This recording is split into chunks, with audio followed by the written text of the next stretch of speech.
everyone. Hi. Thank you all so much for coming out tonight. We're going to get started.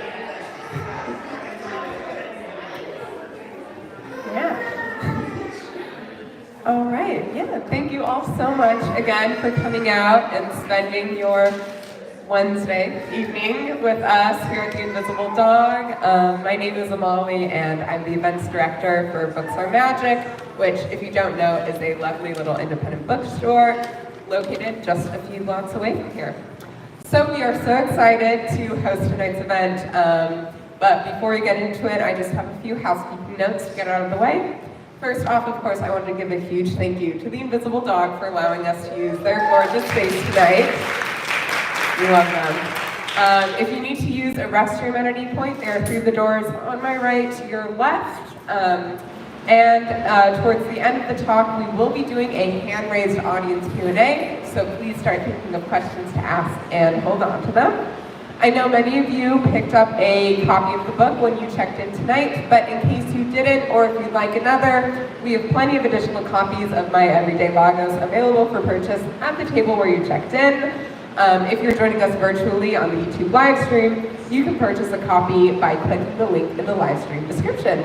All right, so tonight it is my privilege to introduce Yewande, Komolafe, and Nikita Richardson, who join us to celebrate the release of Yewande's debut cookbook, My Everday Lagos. I'm sure many of you all know Yewande and Nikita quite well, but I'm just going to read some short bios and then we'll get into it. Yewande Komolafe is a Berlin-born, Lagos-raised, and Brooklyn-based food writer, stylist, and recipe developer. After years working in restaurant kitchens around the country, Yewande transitioned to food media, where her work has been featured in outlets like Bon Appetit, Food and Wine, Sever, and others. She's currently a staff writer at the New York Times, where she writes a monthly column and published the popular feature, 10 Essential Nigerian Recipes. Yewande lives, cooks, and gardens in Brooklyn with her husband and 2 daughters. As I mentioned earlier, Nikita Richardson joins Yewande in conversation tonight. Nikita is a senior staff editor for New York Times Food. She also writes the weekly restaurants newsletter, Where to Eat, New York City. Originally from Marietta, Georgia, she currently lives here in Brooklyn. Okay, that is all for me. Without any further delay, please join me in giving a very warm welcome to Yewande and Nikita.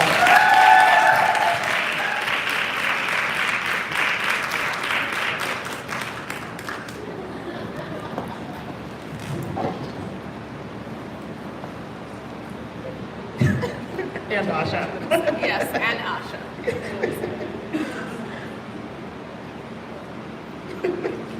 Sorry. Hi, everyone. Thank you so much for coming tonight. Of course, we're here to celebrate Yewande Komolafe, an incredible, not only cookbook author and recipe developer, but person, full of life, full of, joy and creativity. Her recipes are, I hear people say all the time, I'm like, yeah, I'm gonna hang out with Yewande. Like, I just cooked something she made, it was amazing. And that is kind of boils down how people generally feel about her. And we're here to celebrate My Everday Lagos. So I guess I just want to start out with, I was reading through the book, me and my cats, and we noticed that, we liked that a lot of it was, I feel like I was very drawn in by the use of present tense. A lot of people in cookbook intros, they use, this happened to me, this way, but a lot of yours is supposed to kind of drop you into, I guess, the swift river of Lagos. And I wanted to know how that way that you wrote it kind of connects with how you think Lagos is, because you talk a lot about it being not a still place. There's very little stillness there. Yeah, no, absolutely. I didn't notice that, but I guess that's something that I did. So I wanted people to get a sense throughout my writing and just throughout the book of how vibrant the energy is. There's almost nothing I can compare it to that makes sense in this world. And so I had stayed away for about 20 years. I went back and immediately the plane hit the streets of Lagos. It felt like I was just on a different planet, and I wanted people to get that sense and that energy from the writing and from turning the pages in the book. So that must have been behind the decision. But I don't know if it was a conscious decision. I was just trying to draw people in. Yeah. I mean, well, you talk a lot about how memory is a big part of that, because I guess for those 20 years you were away, you were kind of living only on the memory of having lived there. And so I was wondering, in terms of what memories of growing up in Lagos really had the most impact on you now as a chef, and also you when you were like a 17, if you don't know, Yewande moved here when she was 17 years old. Actually 16. Oh wow, okay, anyways, well, she's late, yeah, she's a Virgo, so late in the year. And so I can't imagine being in a completely different place. Like, I was too scared to even leave my home state for college. So I'm wondering how memory kind of got you, like helped you navigate your time starting out in America and then the years afterwards. Yeah, I'm a hopeless nostalgic. I love nostalgia. I live and breathe it. I remember just like the little tiny things that don't make any sense. I'm like, do you remember when we did this? And my husband's like, what? Like, no, I don't remember. But I think at some point I realized that the memory of Lagos is all that I had, because I couldn't access the actual place. And at some point I also started to ask the question of myself, like, did I really grow up there? Are these memories real? Like, is it just some dream I'm having? And so the memory, whether I was conscious about it or not, came through in my cooking. It's like I was always searching for flavor, I was always searching for spice, I was always searching for intensity, which is something that I got when I went back to Lagos and experienced the food culture there. And so memory is just part of me. I think I'm just a nostalgic person. I love the past, even though I'm fully present, but I love reminiscing about the past. Yeah, that's why we text each other like every other month, being like, we're going to Paris. Nikita and I went to Paris together a year ago. last We never year. stopped talking about it. So I guess in that sense, then that actually I'm a child of immigrants, and my dad also didn't go home he moved to the United States when he was 14 and didn't see his mother for 20 years. And so how did you try and find, the flavors or the experiences of home here in the United States, I'm wondering? Especially because you were kind of moving all over the coast. You were living in the South for a little while, and I mean, the South is very influenced by the West African cuisine, and so I'm wondering if you felt like you were seeing kind of hints of Lagos everywhere on the East Coast. It was more like hints of West Africa. When I went to culinary school, I wanted to be a pastry chef, and I did that, and I worked in restaurants. But I remember moving to Atlanta and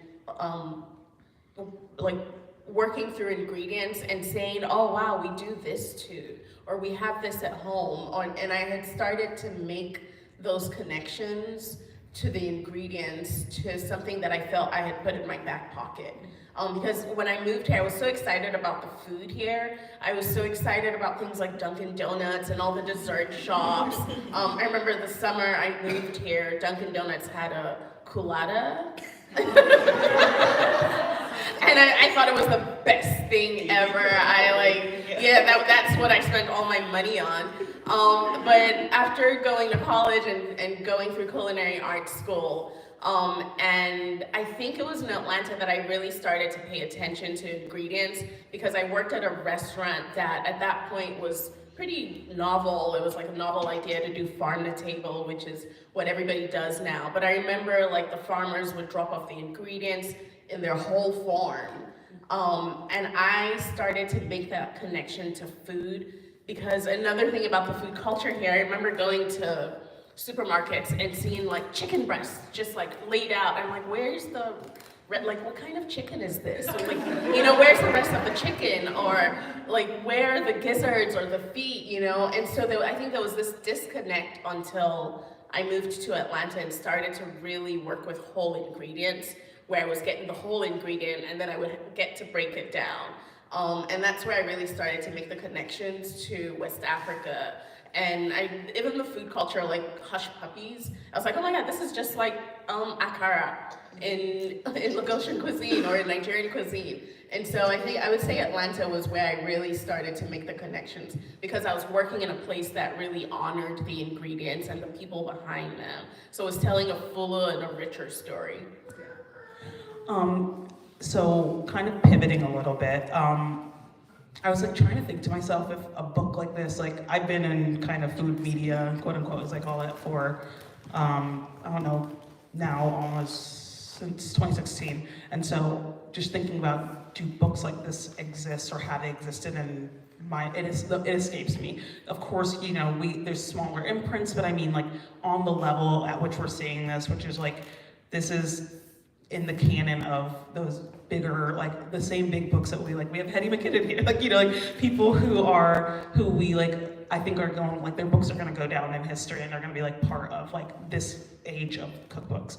And I also saw an article in the Times about how by like 2050, a quarter of the world is gonna be African. Mm-hmm. So I kind of was wondering if you feel like you're adding in like an entry of like this, so that somebody can say like, this is a definitive text on this. Or, and I mean, you say this throughout, like, my experience is everyone's experience. It's only mine experience. I don't pretend to have anyone else's, but do you kind of think of like what the longer tail of your book could be?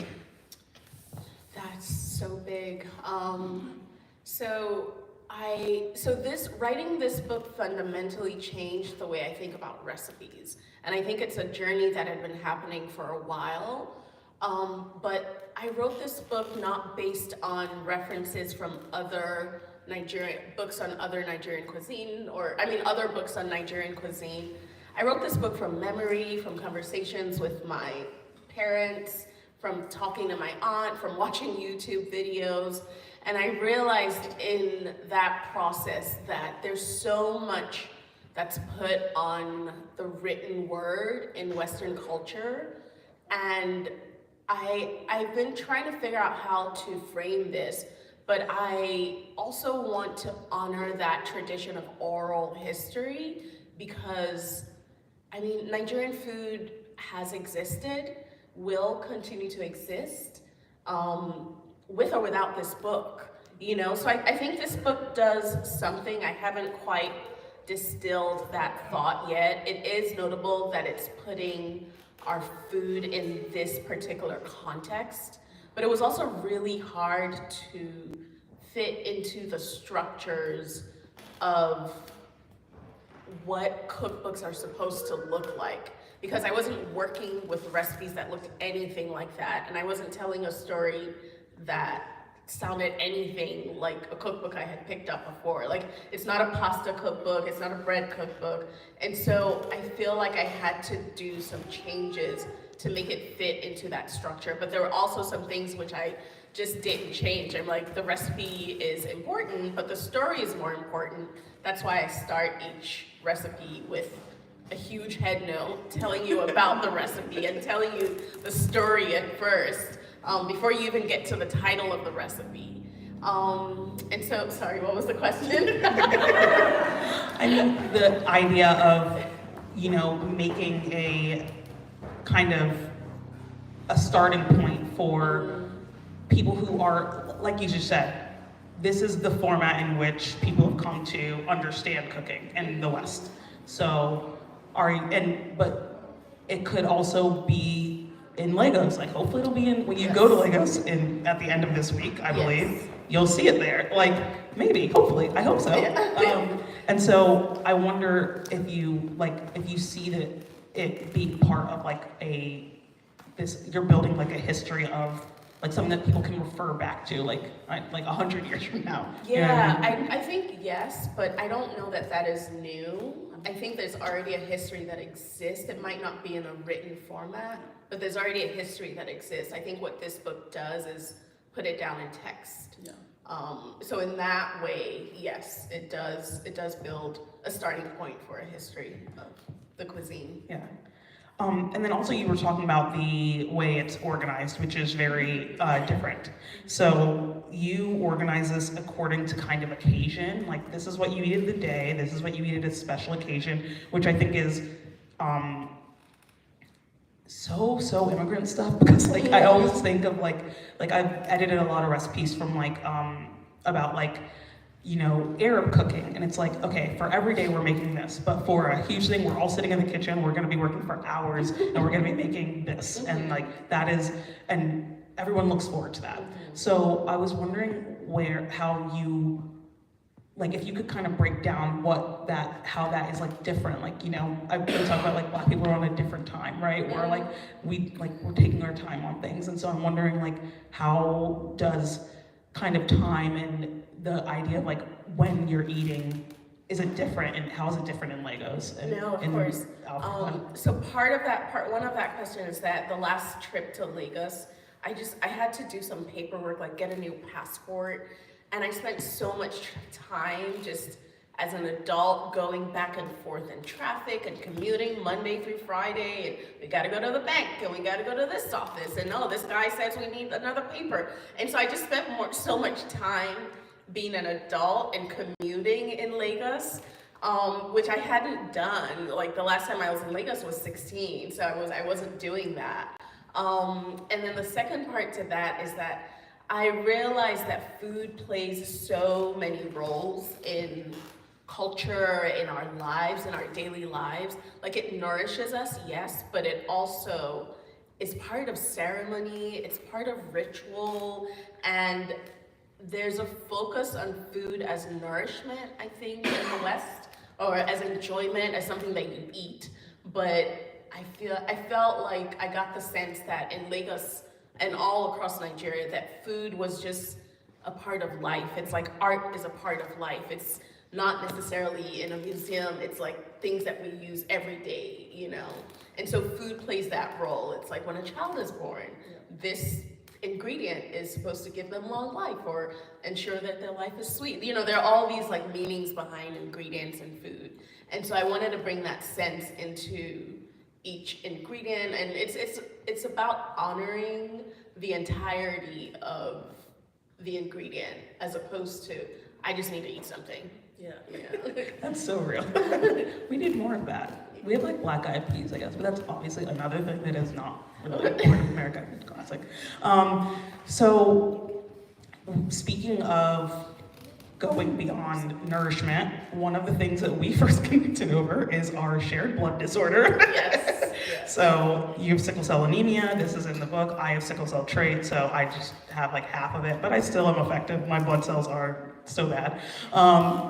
And you know, you write like, you wrote an article in the Times about tonics, and like, essentially, I wanna know how chronic illness has kind of impacted you as a recipe developer, as a cook, and you know, in the work that you do.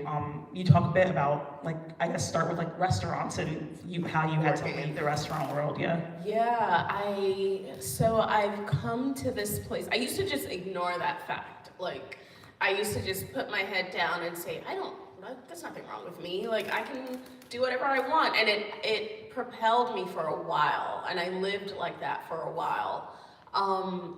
But I think my interest in the healing powers of food stems from being a Virgo and trying to control things. I feel like I don't have control over what my cells do to me or how they impact my everyday life, but I can control what I eat and how that impacts my body. And the last time I was in Nigeria, I went to markets with my mom, and we went to very specific women who had all these herbs and tonics and just like things that I already do. But I remember one of the women just taking one look at me, and she was like, oh, you need this and this and this. And she started pulling all these, like, they looked like tree barks, and she just started pulling them for me. And I was so struck, and I was like, oh wow, like the earth provides specifically for me, you know? And I just carried that with me. Like, I do go to doctors and practice Western medicine, but in my everyday life, I just like surrounding myself with things that I believe will make me feel better. And so that's kind of where that stems from. That's another role that food does. It's just like healing. And Sofitel is part of that. Sofitel is part of that, yes.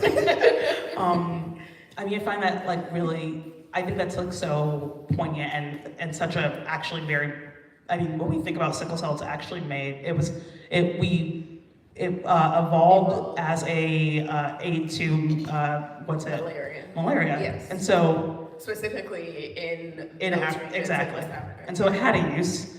Now we don't live with that need anymore, but we still have the disease that comes with it. And then I feel like the food and you're right, like these things are like women who eat red clay for iron. It's like all these ingredients are sitting before us, exactly, trying to make us better. And medicine is great, but sometimes maybe that's not, always. Well, a combination, like a nice balance of both of those things. I found has been really helpful. Yeah. So also I think the first time I ever saw your name was as a contributor in a cookbook that I was reading. It was Alison Roman's first book. Yes. And I was going through all the the people who worked on the recipes, and I looked up every single one of them, and I was like, follow. And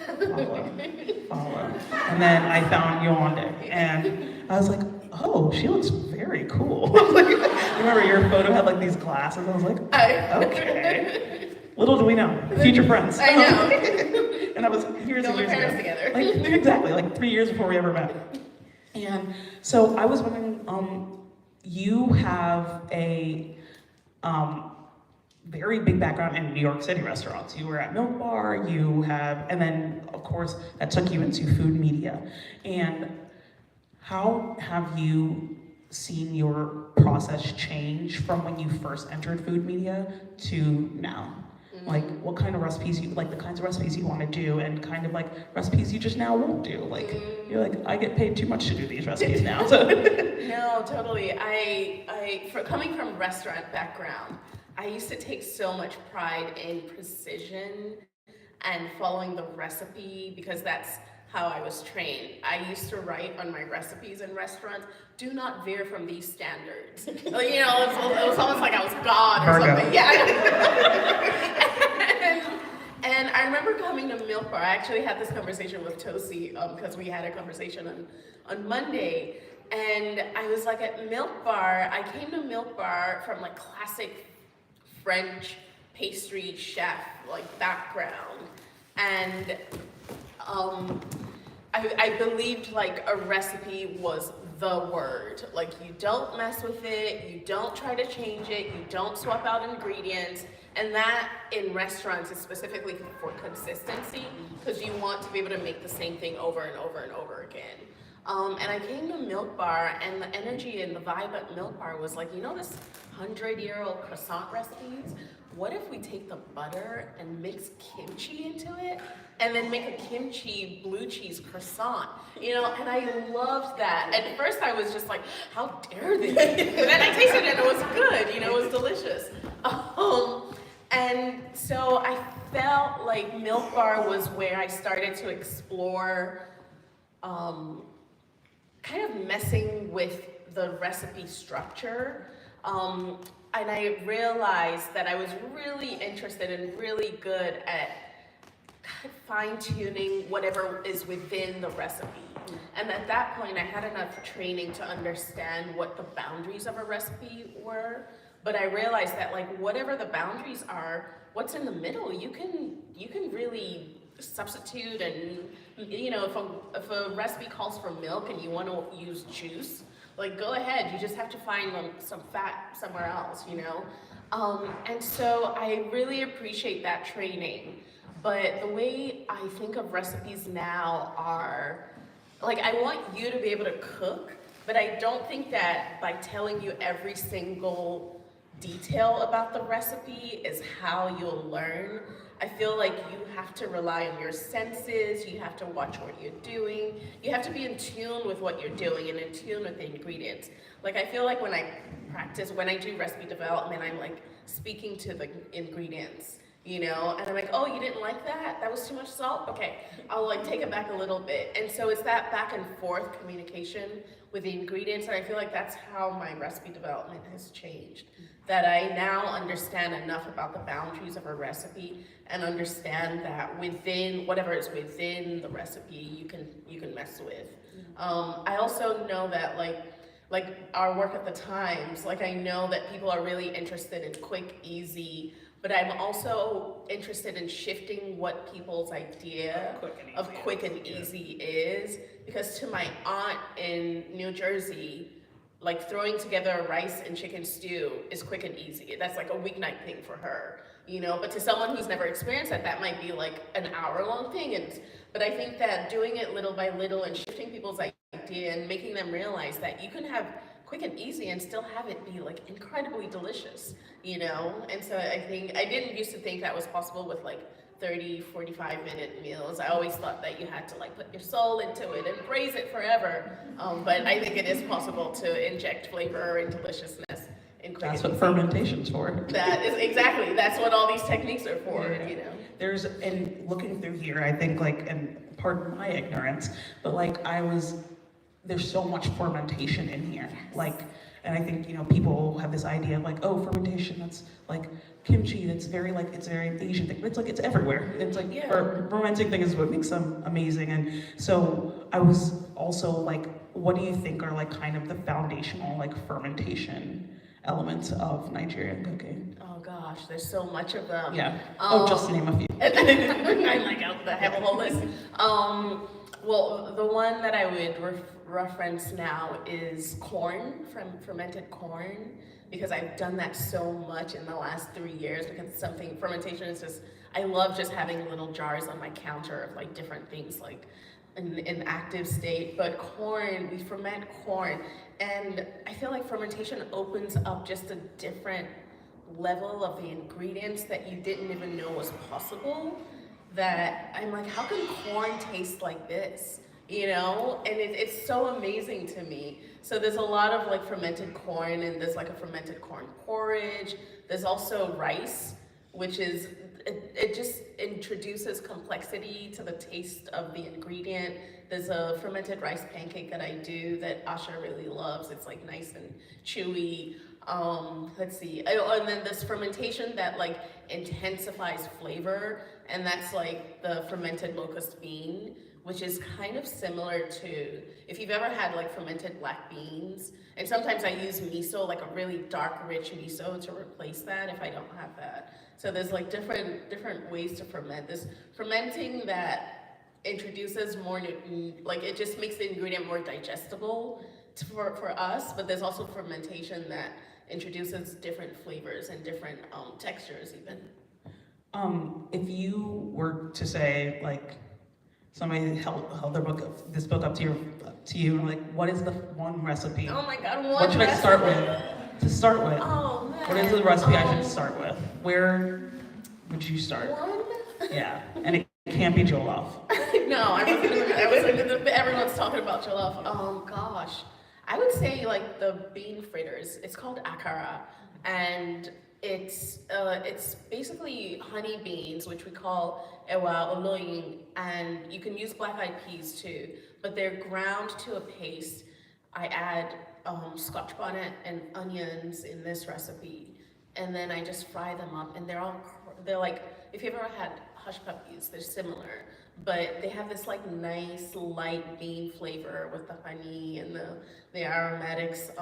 So I would say the akara would be an easy place to start, or a delicious place to start, more importantly. Yeah, easy is whatever. Yeah. Yeah, I hope I've already shifted your idea of what easy is. Yeah. Let me check our time. Okay, cool. Just want to make sure. So another big part of your story is that you were undocumented for a very long time. Yeah. And I was wondering like how you, I guess like that the restaurants uniquely lend themselves to that. Mm-hmm. A lot of restaurants are filled with, you know, undocumented immigrants. And how much of that do you think, how do you think that impacted how you were carrying yourself through not just the workplace, but the world. Kind of like with this, like, I don't know, uncertainty behind you at all times. And, you know. Yeah, no, there was so much uncertainty with being undocumented. I don't think that if I had the proper documents, that it would have changed what I was doing.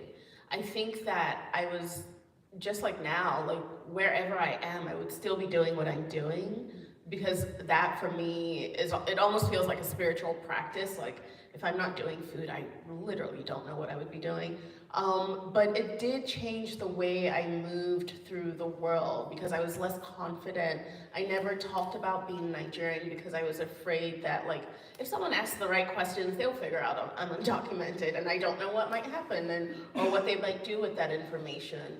And so I moved through the world very carefully. I think that I didn't like to stay in one place too long. I remember when we were, my husband and I were getting our papers all in, and they were like, where have you lived in the last 10 years? And I had lived in like 15 different places, and he had lived in one apartment like the entire time, you know. And so white privilege. Yeah, that too. He would think that's funny. I'm like, is he still here? I don't think it is, but you can tell him that joke later. Like Nikita said.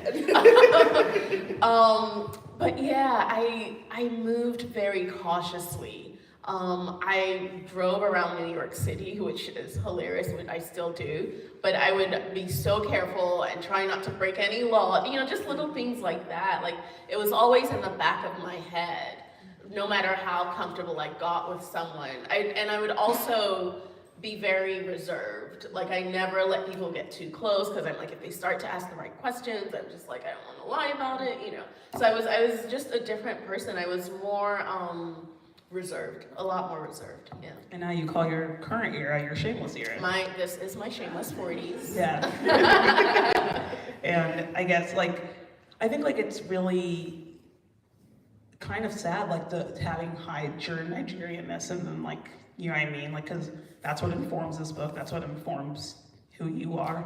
And I wonder if that, like, might have been what was kind of stopping you for so long from, like, getting into this now, where you're like, you are not only presenting yourself as very, like, Nigerian, but also putting forth these recipes that are from the diaspora. Like, you don't just do recipes from Nigeria, you do recipes from Brazil, all these different places where, you know, as we can even attest to at the times, there's huge recipe gaps for. And I wonder if you feel like kind of finally getting to a place of security helped you also get to a place of feeling like you could pitch and do those types of recipes. Yeah, I would say absolutely yes. I mean, but I also wasn't really working I was working in the magazine world, but I wasn't working in a place where I could pitch recipes or, like, have my name as a byline.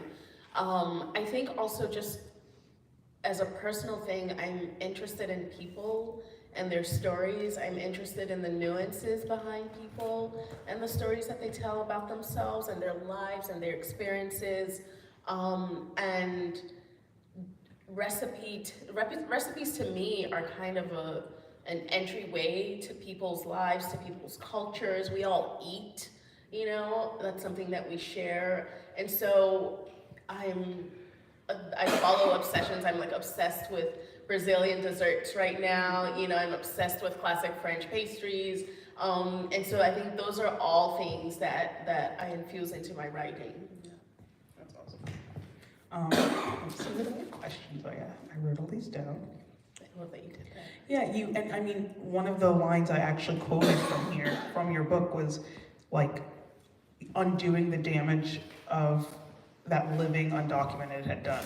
And that is, like, you know, meeting Mark, getting married, like, getting your kind of, like, foundation, and how, you know, that helped you kind of, like, open up to, like, more, like, which is, like, in a lot of ways being a late bloomer. Like, you're really coming into this is only a few years ago, y'all, like, so it's like less than 6 years ago. Less than 6 years ago, and that's, like, and that's a lifetime of correcting your doing. Yeah, and what I also realize, I've talked about these on several podcasts, but I think I expected that once I got that green card, which ended up just being like this flimsy plastic thing. It was so disappointing. But once I got it, like the anxiety and like the behaviors of being undocumented and being so anxious just moving through the world didn't immediately evaporate. It just took a while, and I think it's still a process for me to share and be vulnerable and be open. All of those things don't still come easily to me. But I also realize, like, these are the stories that I wish I had heard when I was undocumented, you know? I wish I had been able to see other Black people undocumented, because that's not the picture that you get when stories are told about undocumented immigrants. Also, actually, and I was thinking about, what was I gonna say? I had the question, it was gonna be a good one. It was really, really good. It might come back. It might. Fudge. It was good. I swear. And you have an upcoming trip to Lagos. I do, literally tomorrow. Yeah, and so what are you most looking forward to doing when you're there?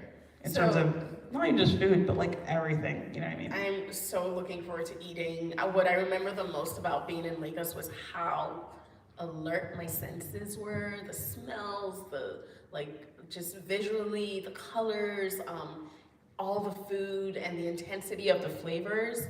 I miss that, and I could not. I've already told my friends, like, once I land, here's where we're going. I want this and this and this, you know. So I'm so looking forward to eating. Yeah, I remembered my question. So talking about your Shameless era, you made, so if you guys notice, this cookbook does not look like our typical cookbooks that come out now. Like, the cookbooks of the millennial cookbook era are, you know, they're not all the same, but there is a pattern. And I was wondering what were the kind of boundaries and that you set around this cookbook about how you wanted it to look? Because as we know, the publishing world is predominantly white, and it can be very hard to, especially when you're doing a book that is about a culture that is not white, it can be very hard to get that across in a way that goes against whatever is marketable. So I was wondering, like, what you changed. What did you specifically want this book to have that you feel like was not typically in the, you know? Yeah, I don't know that I knew what I wanted it to look like. I knew the story that I wanted to tell, and I knew how important it was for me to get that story right. I knew that I wanted people in Nigeria to pick it up and see themselves in it, and I wasn't gonna get that if I went with the structure that the publisher had. And so I ended up bringing my own team with me. I brought my own editors. Like, I hired a team of editors who were all from the continent to read the work, because not that I didn't trust the publisher, and I knew that they also had their own expertise, but I'm talking about something they had no context for. And so I can say, bananas grow in a bush on the side of the road, and they'll be like, oh my God, Yewande, that's so great. And I didn't want that. I wanted that, like, you know. So yes, they do. Yeah, I know, I'm like, yes, they do, sure, okay, whatever. You know, so I ended up bringing along my own team of editors who were all from the continent and knew about the country and the cuisine. They were all Nigerian. I brought an art director who was incredible. The illustrator was literally living in Nigeria when she did the illustrations. And so I knew what I wanted, the story that I wanted it to convey. And so I brought people along who would help me do that. And I hope that it's opened up the doors for other people who are telling very personal and cultural stories to have access to the publishing world in that way, where they're able to bring people who have the context for the work. And like stand up for themselves. And stand up for themselves. In a world that tells you, like, this might be your only opportunity, so yes. You should ask us all our requests. I'm gonna open it up for reader questions. Readers. I don't know why I called you guys readers. I don't know.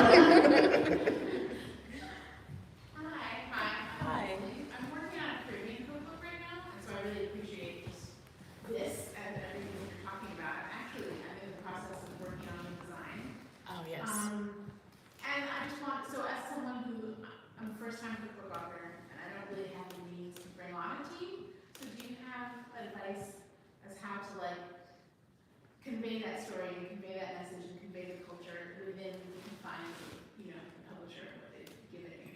Could everyone hear that question? Well, okay, cool. Yeah, I would just say, remember that you're the expert, you're the person with the knowledge. You know, it's your cookbook. The publisher is helping you bring it to life, but the story is still yours. And just remember that, you know, and move through the meetings and the calls like you're the expert, you know. Have audacity.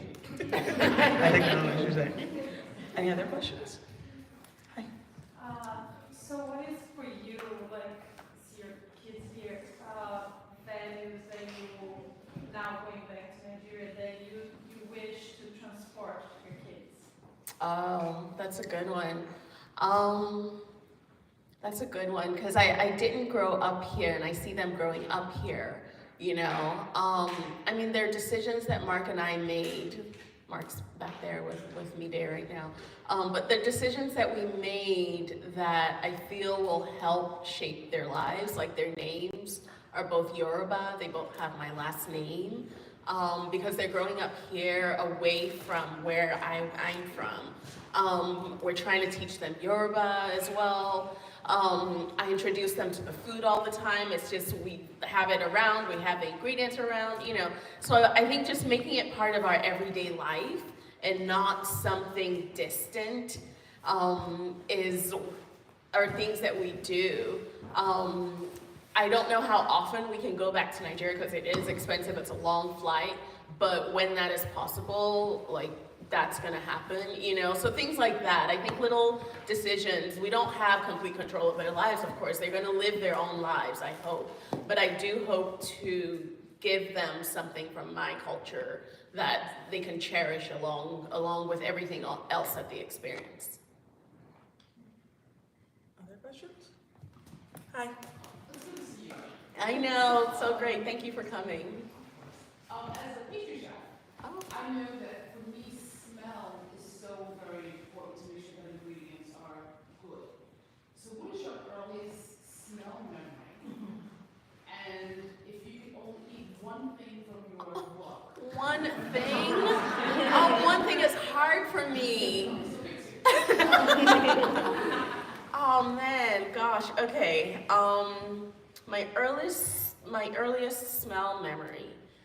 I would say that actually, so my mom worked as a food scientist, and she would always get these samples from flavor companies she would get all these kinds of food coloring, and from like, she would get like strawberry flavor, like just things to like tinker with.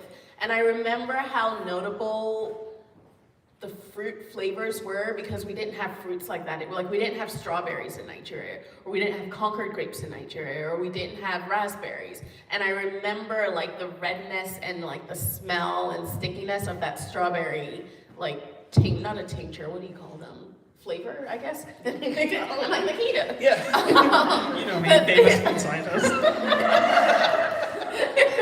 So I remember it because it was so distinctly different from everything else I was used to. I was used to smells like palm oil and onion and Scotch bonnets and, you know, the things that we have growing around us. But those flavors from those samples from those companies were always notable to me. And then your second question was if I could pick. So I would pick, one of the things I would pick is atadindin, because it is, I call it the money sauce. Because it's just something that I use so much. It's the base for so many recipes. I use it as a dipping sauce for eggs in the morning. I use it for akara. Like, I'm one of those people who eat jollof with stew on it. Like, crucify me, but whatever. But so it's something that I use all the time. So atadindin is something that I always have on hand. I'm gonna go here and then to you. All right. Can you stand up so I can see you? Hi. Yep, you. It's you. Yeah. The title of the book, was this your first choice, or did you have a long list and sort of put them out on the floor and have your kids pick one? So this was my first choice. The publisher had a long list. And then we ended up going with this, but they wanted to add my Everyday Lagos kitchen, but I thought that was too wordy, and I was like, it's a cookbook, so it's, you know. But yeah, this was my first choice. And then here. So, how do you feel your classical French culinary training has influenced you making Nigerian cuisine?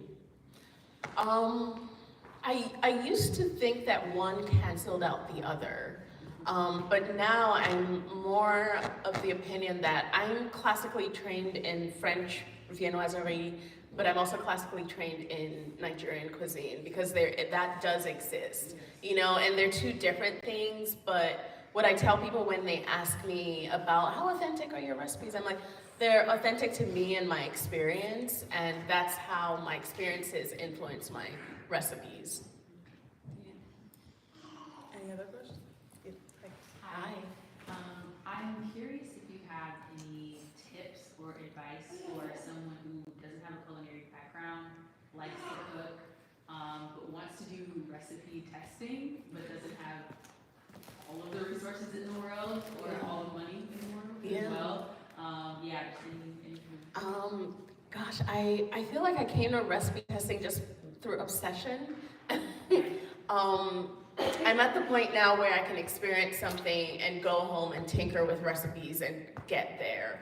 But it really was just like, it's like building a habit, you know? Like I want it to have a bit more pepper, or, oh, this should have a little acid. Just relying on your senses and knowing that, like, if you taste something, you taste it, you know, and you know what it tastes like. Regardless of what an expert says, you know what you like, you know, and so just tinkering and like playing around with it in that way. Every time you make dinner, you know, it might require you to make the same thing like 3 different times or 4 different times, but that's what recipe testing is. I think there's also something to be said about not just like big newspapers need recipe testing, like somebody who runs a blog needs recipe testing. Yeah. Like it's about double checking that the way that the recipe is written is accessible to everyone. Like any like Joe Schmo off the street who has never cooked a thing in his life can like clearly read these directions. And so like everyone needs that. Like everyone needs that, like that third party to be like, okay, yeah, this instruction did not make sense at all. And like here's why. You know what I mean? So, any other questions? Hi, back there. Where do you source some of your Nigerian ingredients from locally? Where do I source them? Seasoning, things like that. Yeah, I've done a lot of research. There's a market. I actually don't know what part of Brooklyn it's in. I have to drive Down there. It's oh my god. Okay, so yeah, I don't know what part of Brooklyn it is. It's, I want to say, ooh, It's like a big market. it's south of like Sunset Park, and like a Yes. little further in. Yeah. But it's in that like it's like above Brighton Beach. It's like down there. It's Yeah. yeah. So it's like, but there's a huge market there that gets fresh ingredients all the time, and you know their turnover is really high. There's also another one called Owa African Market. It's on Broadway, and I love her iru. Her iru is so fresh all the time. Her red palm oil is so fresh, but it's called Owa African Market. There's a few of them. You can also get these things online. They're like African markets online that would just like ship it to you. That would ship it to you. But yeah, there's several of them. I think a quick Google search would get you there. But I love Look up Owa. down there Brooklyn African Down version. or out there Brooklyn. Yeah, way out there, Brooklyn. Need to have a car to get there. You do. Yes. How much time do we have? We can do like 1 or 2 more questions. Amazing. Any other questions? Mide, sorry. Yes. Meeting has a question. We're conducting an interview here. None? Oh, yeah. What are your thoughts on the couple sort of approaches to Nigerian food that have been on the fine dining side? So it's exposing the cuisine to different audiences, more affluent audiences. What are your thoughts on what's happening right now in New York and sort of the I'm desperate for a time when there's so many iterations of the cuisine that it's not a thing, you know? I love, you know, again, I've had these like discussions about authenticity and what that means. And I feel like everyone's expressing what feels true to them, and we have to honor that. And so, you know, it does open it to to like a bigger audience or a wider audience beyond Nigerians. But I love that. I want to see a time when there's like, not just one Nigerian cookbook out, but there's like 20 of them, and they're all telling different stories, because that's true to our experiences. There's like, the recipes in my book are not the only Nigerian recipes. There's so many different Nigerian recipes out there for jollof rice, for stew, for, you know, everyone does it different. So I think it's reflecting a truer story of our cuisine when there's so many different iterations of it. I have a final question. So I know that, I don't know how you feel about another cookbook, but if you feel you have another cookbook in you, what would it be about? Gosh, it would be so experimental. I don't think I would ever write a cookbook in this way. Like if I could open a cookbook and it speaks to me, like that's the kind of cookbook that I want. Like it audibly speaks to me, like I hear a voice speaking, you know? Yeah, so I'm actually curious to see. I don't feel, spirit-wise, I don't feel drawn to the precision of recipes in cookbooks in this way anymore. And so I'd love to explore other experimental ways to do recipes and teach people how to cook. And so if there's a publisher out there that wants to play and experiment with me, then let's talk. I think it's called ChatGPT. No! And I think that's it. We cannot end on that note. No. Thank you guys so much for coming tonight.